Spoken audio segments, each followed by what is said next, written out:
நான் வந்து தொடர்ந்து 10 வருஷமாக கவுன்சிலராக இருக்கேன். இவங்க வந்து அதே பகுதியில் வீடு கூடியிருப்பாங்க. முத்தும் அவங்க மிஸ்ஸஸ். இவங்க வந்து கிட்டத்தட்ட குடி போகலான்னு சொல்லிட்டு அவர் போய் வீடை சுத்தம் பண்ணும்போது முருகேசன் வந்து இது எனக்கு சொந்தமான இடம், நீங்கள் இங்கே சுத்தம் பண்ணக்கூடாதுன்னு சொல்லி இவங்க மேலே தகராறு பண்ணுறாரு.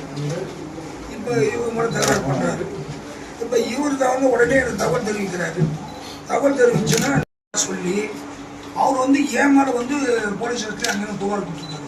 ஆனால் ஆக்சுவலாக வந்து அவர் அந்த சர்வே நம்பர் கீழே கொடுத்துருக்கோம் பாருங்க, 3 அதான் மேடம் கடம்பூரில் லேவ் போட்டுருக்காங்க இந்த சர்வே நம்பரில். இங்கெல்லாம் அதர் கம்யூனிட்டிக்காரர்கிட்ட 50 ரூபா ஒரு பிளாட்டுக்கு வாங்கிட்டு 50,000